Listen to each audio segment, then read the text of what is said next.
Hey everyone, my name is Jordan Edwards, and this is my video presentation for computer ethics. The question I'll be covering in this presentation is social media too addictive? I'll be specifically arguing that social media is indeed too addictive.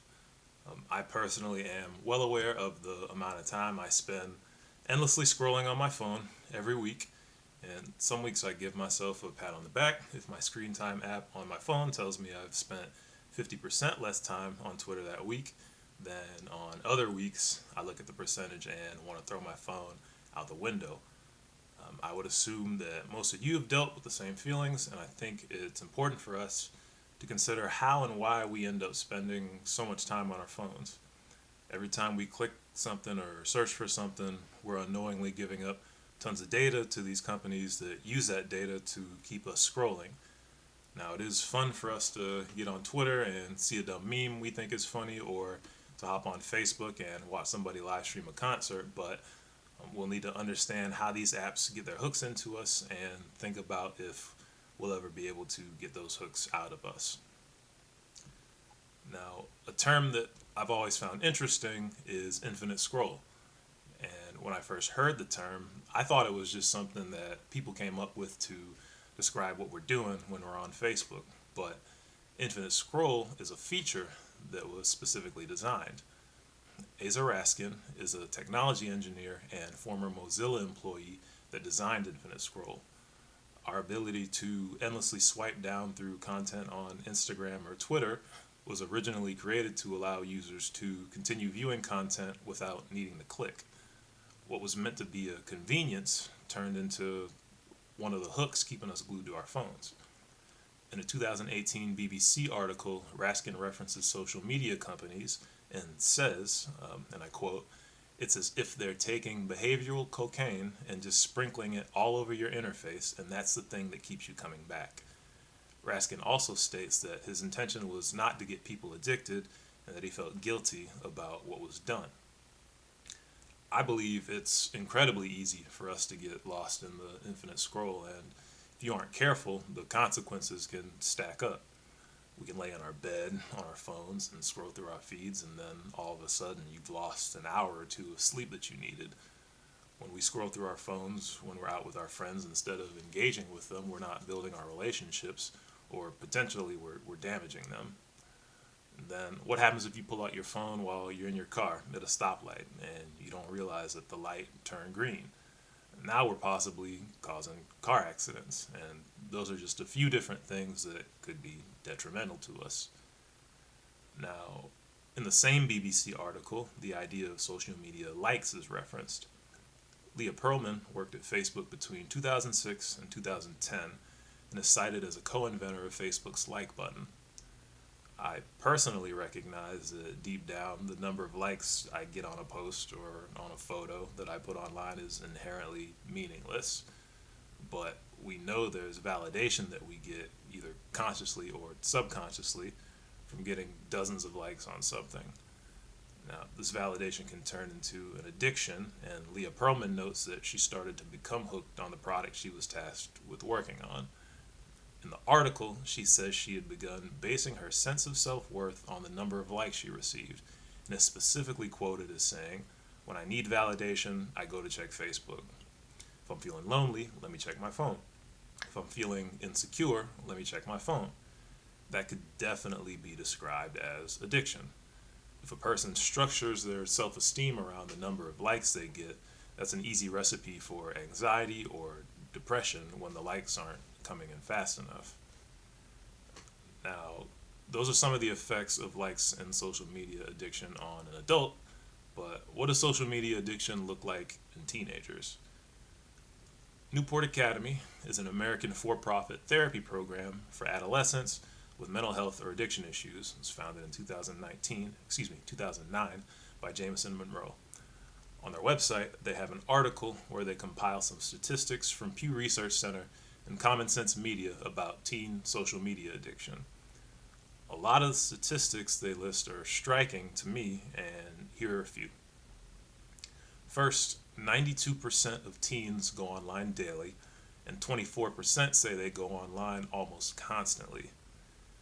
77% of parents say their teens get distracted by their devices and don't pay attention when they're together.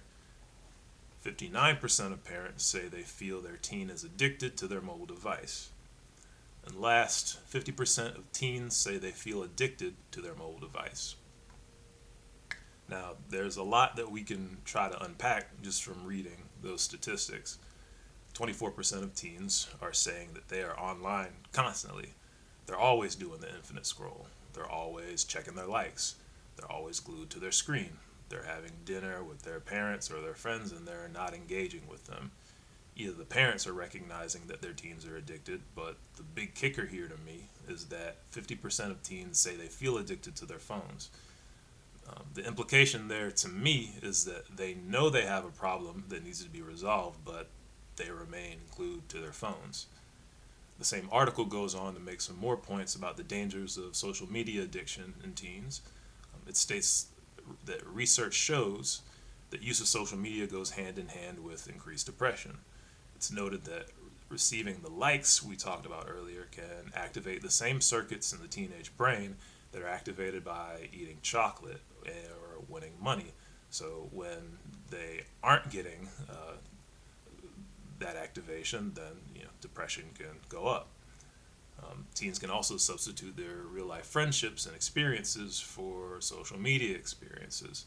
These social media experiences ultimately do not fulfill their basic human needs for social connection. Now, we can keep digging into this if we want, but clearly both teens and adults are susceptible to social media addiction.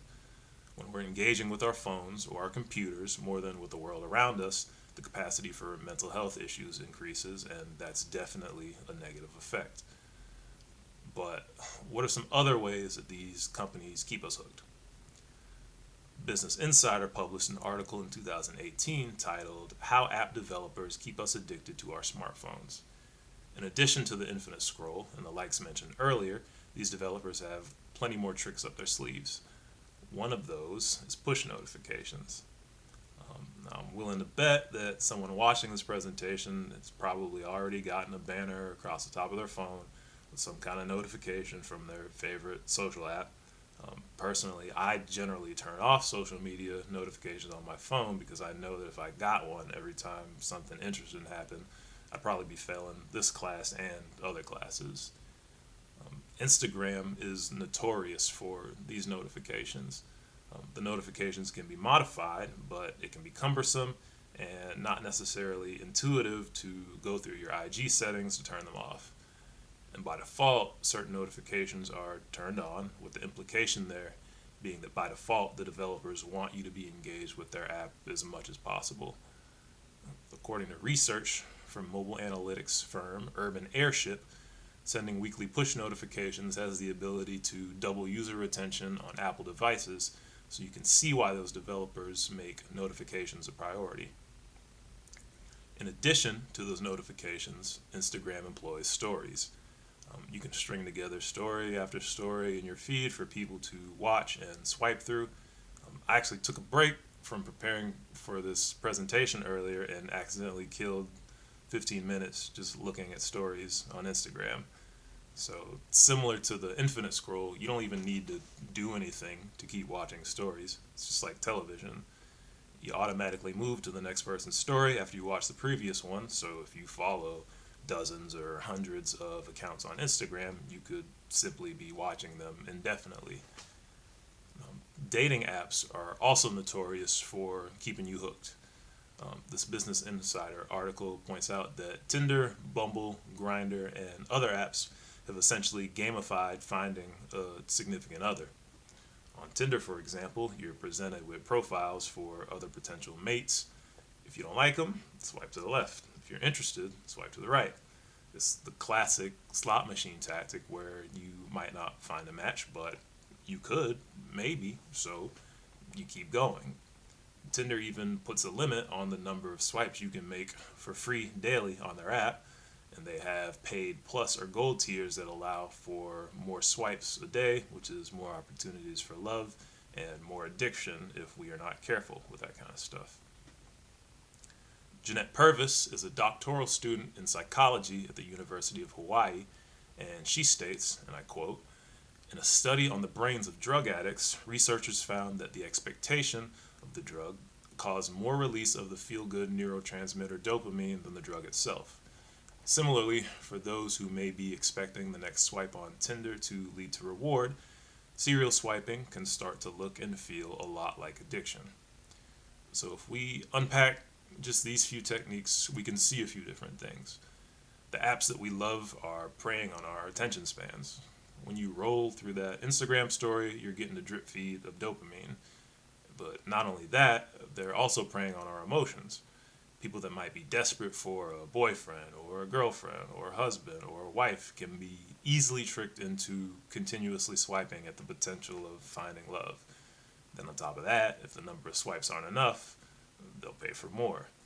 So these apps are designed in a way to pull us out of the real world and into the digital world. We're sitting on our couches, we're wasting our time, and we're getting hooked into staring at our screens instead of getting out and being productive. You can argue that dating apps like Tinder are bringing people together, but in my opinion, it seems like the goal is to keep users more engaged with the experience and the thrill of swiping instead of truly matching people with someone they can build an authentic relationship with. Now, outside of the tactics we've talked about, we also have to consider that our phones and devices are collecting data from us and using that data to keep us hooked as well. A few weeks ago, I had a conversation with my wife about wanting to buy a new grill because our old one is in bad shape. And then a little bit later, I was scrolling through Facebook on my phone and I started seeing advertisements from Home Depot about grills on sale. And then the sad part is that the next day I actually went and bought one of the grills I saw in one of those ads. Um, Forbes published an article in 2019 titled, "Of Course Your Phone is Listening to You." And I think the story I just told is proof enough of that. But no matter how safe or private we think our data is, we're probably giving companies access to more than we realize at all times. The Forbes article states that according to Gallup research, 80% of millennials place some or a lot of trust in companies to keep their data secure. And they're the generation most likely to say they think that their data is kept private. But that definitely isn't the case. For example, FaceApp is an iOS app that became popular back in 2017. It became popular and a part of meme culture very quickly, but it was alleged that the app stored user photos on their servers and that the terms of use allowed those photos to be used for commercial purposes. This speaks to the fact that often we just download the app and click through the terms. We don't read them. Or even if we do read them, pertinent information is probably getting buried in there that we don't see. And companies can trick us into allowing our personal information to be stored and used without us even realizing it. So in today's age, it's obviously dangerous. If our data is available or stored somewhere, no matter how safe a company may purport our data to be, it's always going to be susceptible to hackers who can use it for identity theft, fraud, or any other number of illicit activities. And that Forbes article also notes how data is being collected that allows ads to predict our behavior with weirdly precise accuracy. This can be great for advertising grills to us or other things that you might want to buy, but it can also be used for other things as well. It's noted that these machine learning algorithms can impact elections, they can impact policy decisions in certain countries. They could also affect consumer behavior of people who are in potentially vulnerable demographics. The capability to manipulate us is there. When our phones are listening to us or storing our data, that data can be used to point us toward advertisements or other things on our phones that continue to keep us glued. And if we're spending an evening doing the infinite scroll and we keep seeing ads for stuff that we like, what are we going to do? We're just going to keep looking at those ads. Then our phones are going to store that data to generate even more ads for us and more things that are just going to keep us locked into the screen. So that way, the circle continues, and that's just another way to keep us hooked on our phones. All these things are probably just the tip of the iceberg when it comes to social media addiction. Um, there are more ways than this already available to keep us locked in. I just don't have time to talk about them in this presentation. And as time continues to go on and technology gets more advanced, we're going to be faced with even more different things that have the potential to keep us addicted, and we're going to have to figure out how to work our way around them. But in this class, we reviewed the Association for Computing Machinery's Code of Ethics and Professional Conduct. The third general ethical principle listed there is to be honest and trustworthy. I think the developers of social media apps should take this into consideration as they continue to develop their applications. Obviously, these are private companies. They have a bottom line. They need to make money in order to continue their business. I understand that, but as developers and creators, they have a responsibility to be honest. If we look at the techniques used to keep users locked into Facebook or Twitter or any other site, we can see that these techniques aren't always the most honest or trustworthy techniques. In some cases, they were originally meant to be honest. Infinite scroll was just meant to make things more convenient for us, to make it easier for us. Say that's honest and that's trustworthy, but other times we can see that the feature can be shifted to get us addicted. And when we consider all the possible adverse effects of social media addiction, especially when we look at those statistics and vulnerabilities in teenage populations, we can see how important it is for developers to be honest in their work. So through all these different examples, I think we can see that social media is too addictive.